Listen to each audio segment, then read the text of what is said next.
जय हिंद देशवासियों, आप सभी लोगों का पैक द लर्निंग प्लेटफॉर्म में हार्दिक स्वागत, हार्दिक अभिनंदन करता हूं। मैं आपका अपना साथी विभोर श्रीवास्तव। आज मैंने कल आपको ऋग्वेद पढ़ाया, यजुर्वेद पढ़ाया, अथर्ववेद पढ़ाया, सामवेद पढ़ाया। उसके मैंने इम्पोर्टेंस बताए। जैसे कि ऋग्वेद हमारा प्राचीनतम वेद है सभी वेदों में। सामवेद जो है वो खाली संगीत में प्राचीनतम वेद है। जो हमारा अथर्ववेद है वो हमारा सभी वेदों में सबसे नया है। आज हम बात करते हैं 6वीं शताब्दी के धार्मिक आंदोलन। सर्वप्रथम हम बात करते हैं महात्मा बुद्ध जी के बारे में। आप सभी लोग जानते हैं जिनका जन्म कहाँ पर हुआ था? लुम्बिनी में हुआ था 563 BC में। इसकी मैं पहले आपको कहानी बता देता हूँ। जब इनके पिताजी का क्या नाम था? शुद्धोधन। वो काफ़ी ज़्यादा महाराजा हुआ करते थे, काफ़ी ज़्यादा इनके पास धन था। जब साफ सीधी बात है, जब महाराजा है, किसी गांव के राजा है, तो उनके पास धन दौलत तो सब कुछ होगा। फिर शुद्धोधन जी का एक पुत्र हुआ जिनका नाम था सिद्धार्थ। पहले महात्मा बुद्ध जी का पहले क्या नाम था? सिद्धार्थ था। उस समय पर जब लोग पुत्र होते हैं, हर माँ बाप चाहते हैं कि हमारे बेटा आगे जाके क्या बनेगा, उनका भविष्य दिखाया जाए। तो फिर किसको बुलाया गया? ज्योतिषी को बुलाया गया। जब ज्योतिषी से पूछा गया कि हमारा बेटा बड़े होकर क्या बनेगा, तो ज्योतिषी ने कहा या तो सबसे बड़ा राजा बनेगा। तब तो घर वाले सभी खुश हो गए कि हमारा बेटा राजा बनेगा, सब लोगों के मुस्कान हो गई चेहरे पे। जब दूसरी बात उन्होंने सुनी कि या तो बहुत बड़ा सन्यासी बनेगा, महात्मा बनेगा, तब सभी लोगों के मन में निराश उत्पन्न हो गई। कौन चाहेगा कि मेरा बेटा सन्यासी बने, हम सबको गृह त्याग छोड़कर वो तपस्या करने जाए? ये कोई भी नहीं चाहता। तो वही बात हुई। महात्मा जो हमारे थे सिद्धार्थ जी, इनको सारे दुख क्या होता है, इन सब पीड़ाओं से, इन सब चीज़ों को दूर रखा। ये हम खाली महल में ही इनको सर्व शिक्षा दी गई। महल में इनको खाना पीना जितना भी था, सारी मार्केट की जितनी भी चीज़ें थी वो इनके महलों में स्थापित कर देगी, वो भी सुखों वाली चीज़ है। फिर क्या होता है, इनके एक सारथी थे जिनका नाम था चन्ना, या कहीं पर चाण भी लिखा रहता है। और इनके घोड़े का क्या नाम था? इनके घोड़े का नाम था कंधक। अब मेरी बात ध्यान से सुनना, बात कहाँ से स्टार्ट हुई? यहीं से बात स्टार्ट होती है। जब यह घर में कोई नहीं था तो इन्होंने कहा अपने सारथी से कि मुझको घुमाने लेके चला जाए, मैं यहाँ पर बोर हो गया हूँ। तो इनके पिताजी ने सबसे मना कर दिया था कि इनको महल से बाहर नहीं लेकर जाया जाएगा। वही होनी को कौन टाल सकता है? कहावत है ना, होनी को कौन टाल सकता है। जिसके भविष्य में जो लिखा होगा वो तो होगा ही, उसको तो ईश्वर के सिवा कौन टाल सकता है? कोई नहीं। वही हुआ, इनको महात्मा बनना था। पहली बात तो गलत हो गई थी, राजा तो अब बन नहीं सके। फिर ये बाहर गए, इन्होंने देखा कि सभी लोग जिनकी मृत्यु हो गई उनको लेकर जा रहे हैं। पूछा ये कौन है? तो उनके सारथी चन्ना जी ने कहा कि जिनकी मृत्यु हो जाती है उनको दाह संस्कार के लिए लेकर जाया जाता है। फिर क्या बात हुई? फिर बताया गया ये कौन है? उन्होंने बोला ये भिक्षु हैं, साधु हैं। ये क्या कर रहे हैं? ये बस घर घर में जाकर भिक्षु मांगते हैं और यहाँ पे ही इनका जो भी खाना पीना है सब इनका यही चलता है।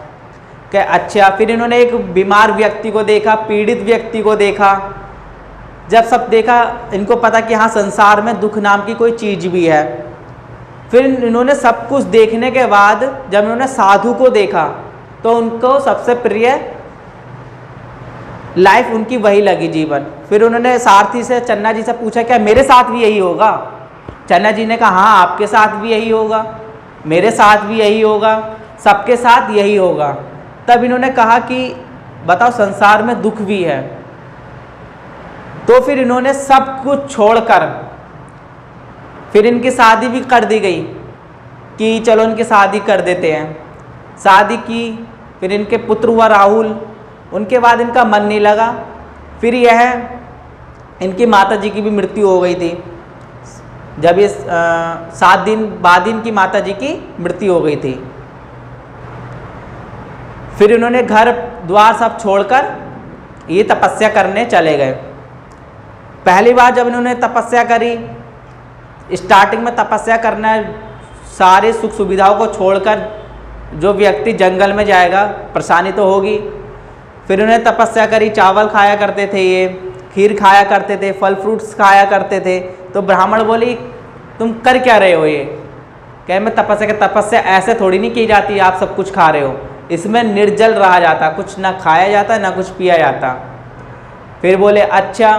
फिर ये ध्यान मग्न हो गए। फिर इनको तपस्या में मन नहीं लगा। 1 साल ऐसे ही बीत गए, इनको कोई ज्ञान की प्राप्ति नहीं हुई। फिर इनके साथ जो भी ब्राह्मण थे उन्होंने कहा तुम समय बर्बाद कर रहे हो, तो उनके साथ ही भी इनको छोड़ कर चले गए। फिर क्या हुआ, इन्होंने फिर ठान ली कि हाँ मुझको ज्ञान की प्राप्ति करनी है, मुझको ज्ञान लेना ही है। फिर पूर्णिमा का दिन इनको ज्ञान की ही प्राप्ति हुई। हम पूर्णिमा का दिन खीर बनाते हैं, बाटी बनाते हैं इसी दिन, क्योंकि इनको पूर्णिमा का दिन इनका जन्म भी हुआ था। पूर्णिमा का दिन इनको ज्ञान की प्राप्ति भी हुई थी, पूर्णिमा के दिन ही इनकी मृत्यु भी हुई थी। ये जितनी भी 3 चीज़ें हैं, ये सब महात्मा बुद्ध जी का जो भी था वो पूर्णिमा का दिन ही हुआ था, तभी इनका नाम महात्मा बुद्ध पड़ा। लोग पूछते थे ईश्वर कौन है, तो कभी महात्मा बुद्ध जी ने ईश्वर का वर्णन नहीं किया, ना तो उसको नकारा ना ही उसका जवाब दिया। तो ये सब चीज़ें मैंने आपको महात्मा बुद्ध जी की कहानी बताई। अब मैं इसको लेकर चलता हूँ आगे।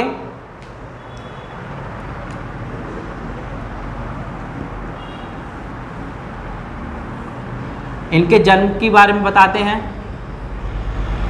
जन्म इनके बताते हैं, पिता का क्या नाम था, इनके माता का क्या नाम था,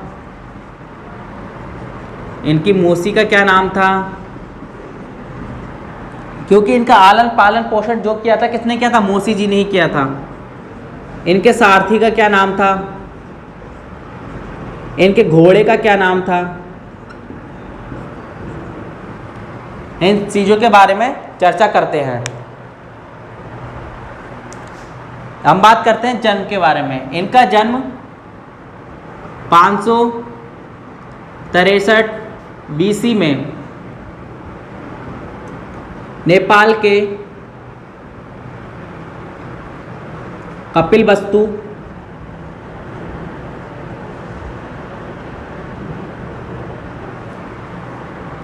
के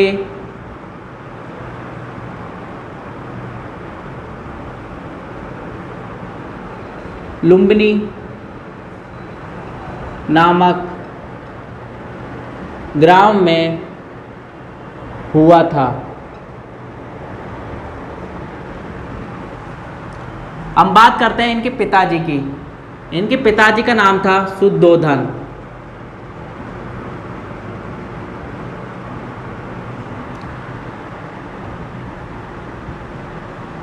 जो कि आपके शाक्य वंश से थे।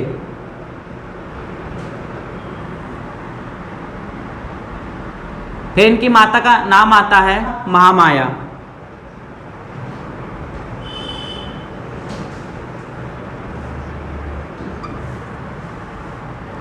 जो कि आपकी कोल्य वंश से थी।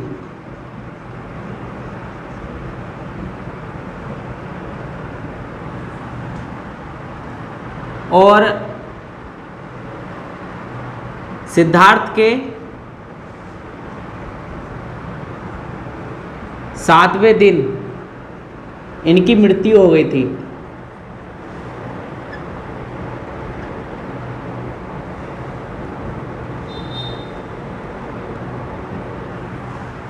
फिर इनका सिद्धार्थ का फिर आलन पालन पोषण किन्होंने किया? इनके मौसी जी ने कहा, मौसी जी ने किया। जिनका क्या नाम था? इनका नाम था मौसी जी के प्रजापति गौतमी। इन्होंने सिद्धार्थ का आलन पालन पोषण किया था।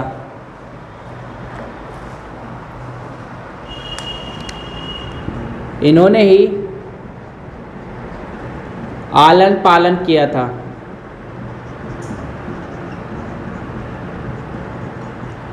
पोषण किया था किनका? सिद्धार्थ का।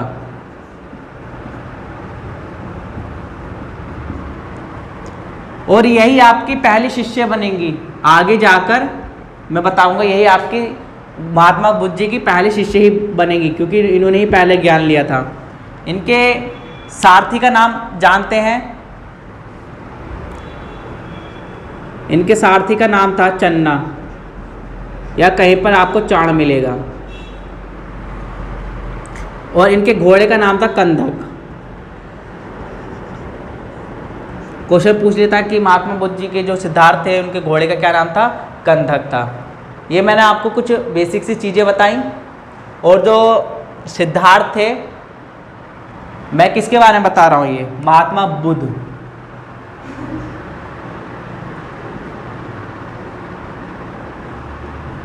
महात्मा बुद्ध जी के बारे में। जो आपके महात्मा बुद्ध थे, अब इनका विवाह हो जाता है सिद्धार्थ का कब? 16 वर्ष की आयु में, क्योंकि जब राजकुमार के बेटे हैं तो इनका सीधी सादी बात है, इनका विवाह भी राजकुमारी से होगा। तो 16 वर्ष की आयु में इनका विवाह हो गया था। विवाह कब हुआ था? 16 वर्ष की आयु में। 16 वर्ष की आयु में। इनकी पत्नी का क्या नाम था? इनकी पत्नी का नाम था यशोधरा, राजकुमारी यशोधरा।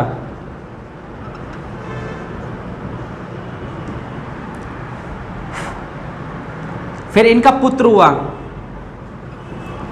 जिसका नाम क्या था? राजकुमार राहुल, जिनका नाम था राहुल।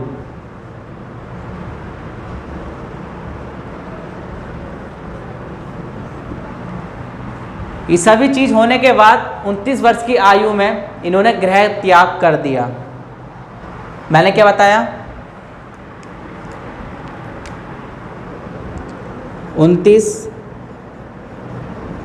वर्ष की आयु में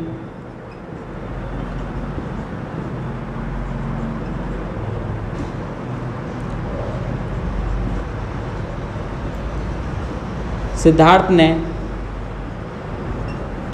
गृह त्याग कर दिया और ये बिना बताए शांति से चले गए रात्रि में, बस माता जी के पास चिट्ठी छोड़कर। तो 29 वर्ष की आयु में सिद्धार्थ ने गृह त्याग कर दिया। इसी घटना को क्या कहा जाता है? जो इन्होंने गृह त्याग किया है, इसी घटना को क्या कहा जाता है? इसको ही कहा जाता है महाभिनिष्क्रमण। महाभिनिष्क्रमण।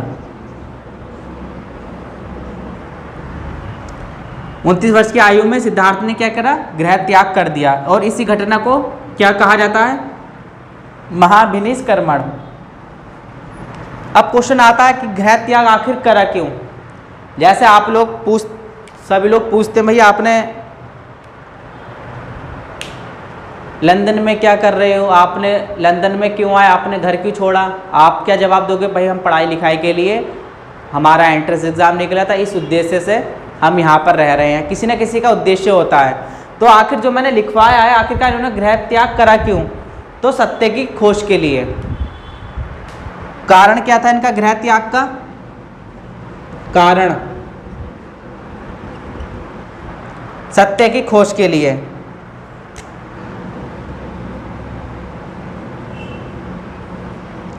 सत्य की खोज के लिए।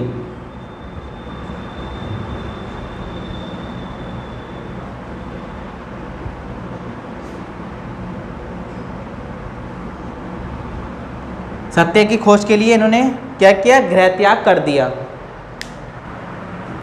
मैंने आपको क्या क्या बता दिया? गृह त्याग कर दिया था 29 वर्ष की आयु में। घटना क्या कहलाती है? महाभिनिष्क्रमण।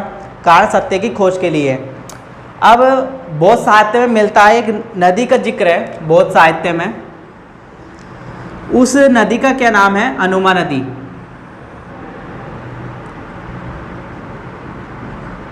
अनोमा नदी।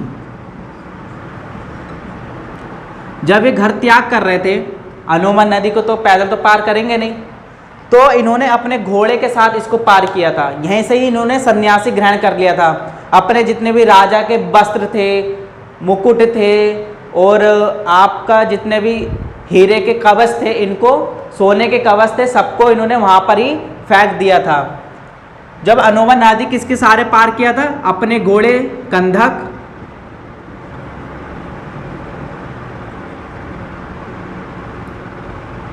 और इनका जो परिचालक था,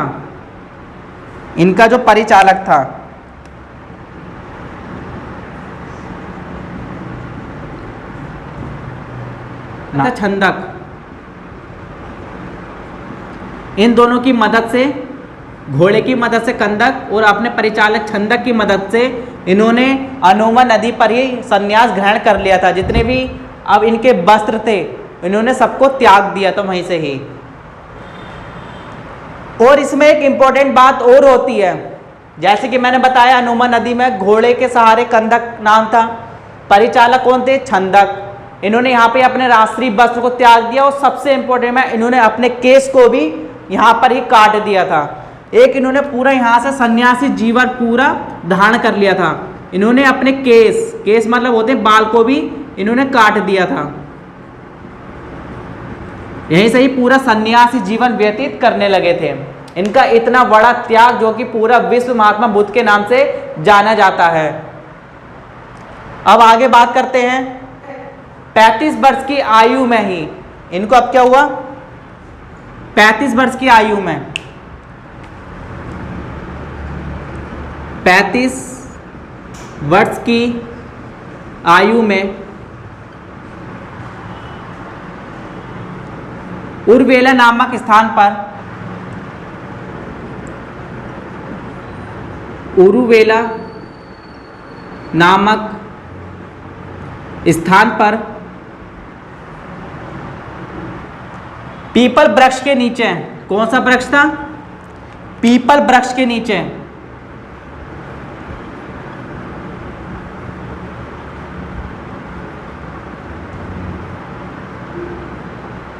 पूर्णिमा की रात्रि को, पूर्णिमा की रात्रि को इनको ज्ञान की प्राप्ति हो गई थी।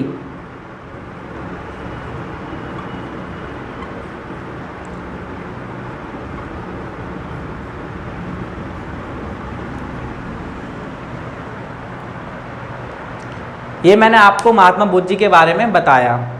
और आगे क्या क्या हुआ था? एक क्वेश्चन आता जो महात्मा बुद्ध जी की जो प्रथम महिला शिष्य थी वो कौन थी? प्रथम महिला शिष्य वो थी इनकी मौसी, जिनका मैंने क्या नाम बताया था? प्रजापति गौतमी। प्रजापति गौतमी ये कौन थी? महात्मा बुद्ध की पहली महिला शिष्या थी। अब आता है कि इन्होंने प्रथम उपदेश कहाँ दिया था? इन्होंने अपना प्रथम उपदेश कहाँ पर दिया था? सारनाथ में,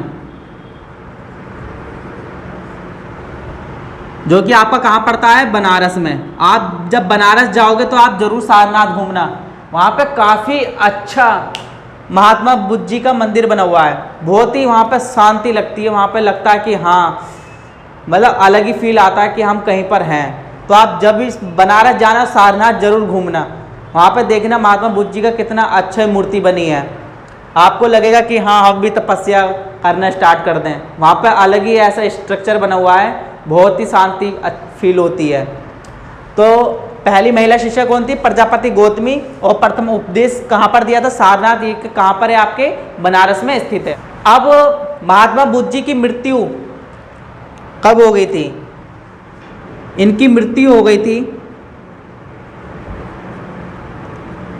483 BC में।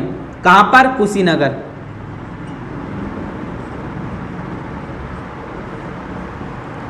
जब ये अपने मित्र के यहाँ जा रहे थे तो इनके मित्र ने इनको, साफ सीधी बात है, वो कौन थे? शूद्र थे।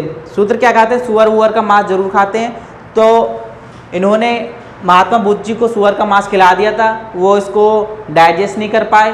तो इसी कारणवश महात्मा बुद्ध जी की 483 BC में क्या हो गई थी? मृत्यु हो गई थी।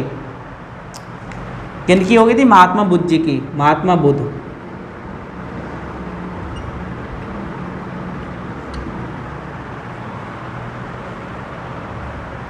ये मैंने आपको इतनी नॉलेज बताई।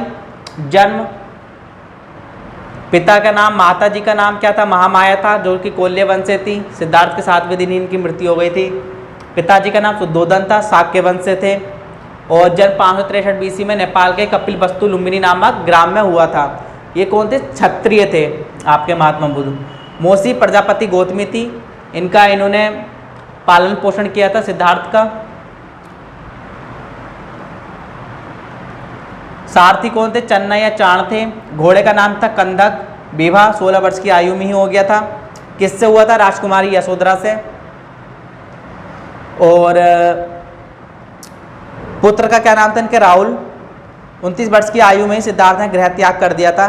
घटना महाविनिष्क्रमण कहलाती है। कारण था सत्य की खोज के लिए। अनुमन नदी पर इन्होंने अपने घोड़े कंधक और परिचालक छंदक की मदद से पार किया। वहीं से ही इन दोनों को अलविदा बोल दिया और अपने इन्होंने केस भी और अपने जितने भी राजशाही वस्त्र थे उनको भी वहाँ पर छोड़ दिए, उन सब का त्याग कर दिया। फिर 35 वर्ष की आयु में उर्बिला नामक स्थान पर पीपल वृक्ष के नीचे, किसके नीचे? पीपल वृक्ष के नीचे, पूर्णिमा के रात्रि को इनको ज्ञान की प्राप्ति हुई। महात्मा बुद्ध जी को ज्ञान की प्राप्ति हो गई थी। किनको? महात्मा बुद्ध जी को।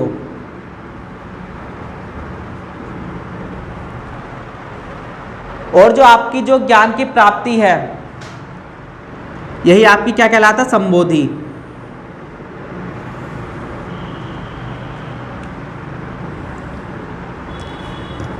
आपकी क्या है? ज्ञान की प्राप्ति क्या कहलाती है? संबोधि।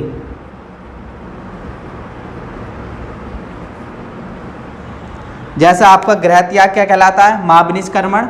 वैसे ही आपकी ज्ञान की प्राप्ति क्या कहलाती है? संबोधि।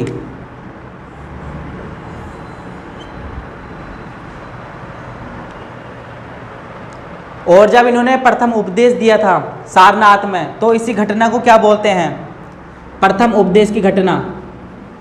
जब इन्होंने प्रथम उपदेश दिया था, इसी को बोलते हैं धर्म चक्र परिवर्तन।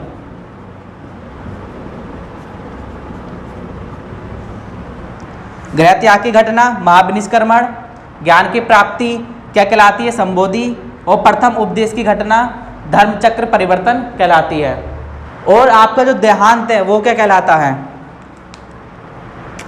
जो देहांत है वो कहलाता है महापरिनिर्वाण।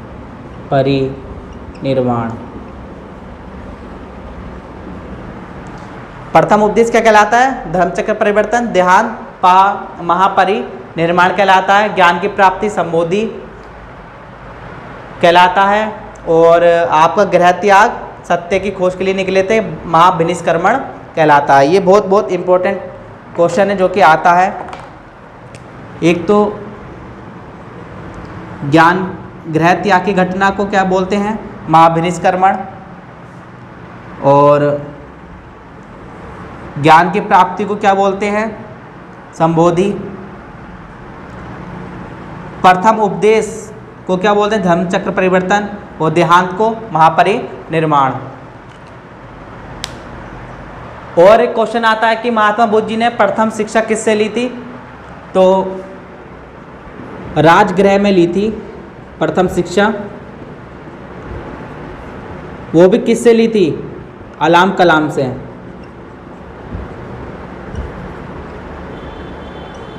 भिक्षु बनने के बाद, जब भी भिक्षु बने तो राजगृह में प्रथम शिक्षा किससे ली थी? महात्मा बुद्ध जी ने अलाम कलाम से शिक्षा ली थी। अब क्वेश्चन आता, जब इन्होंने अपनी तपस्या को जब तोड़ा था, जब तपस्या पूरी हो गई थी, तो इन्होंने किसके हाथों से खीर खाकर इन्होंने अपनी तपस्या तोड़ी थी? तो सुजाता नामक एक लड़की थी, सुजाता के हाथों से खिचड़ी खाकर, सॉरी खीर खाकर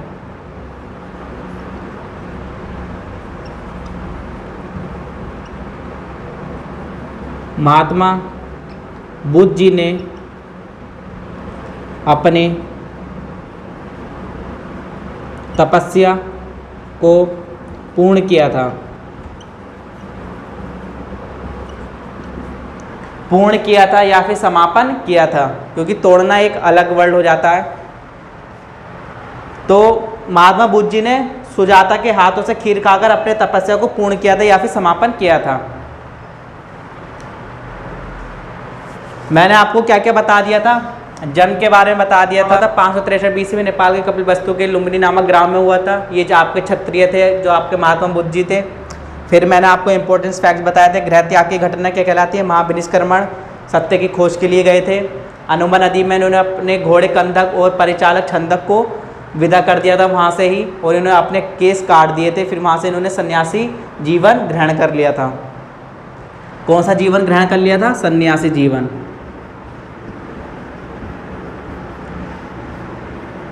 सन्यासी जीवन ग्रहण कर लिया था। और 35 वर्ष की आयु में उर्विला नामक स्थान पर पीपल वृक्ष के नीचे पूर्णिमा को, रात्रि को इनको ज्ञान की प्राप्ति हुई थी। तभी पूर्णिमा के दिन आपको क्या बनता है? खिचड़ी बाटी बनता है, खिचड़ी बनाई जाती है पीली पीली। और प्रथम महिला कौन थी आपकी? प्रजापति गौतमी थी। आ जाता है क्वेश्चन। प्रथम उपदेश सारनाथ बनारस में दिया था। और प्रथम उपदेश की घटना धर्मचक्र परिवर्तन कहलाती है।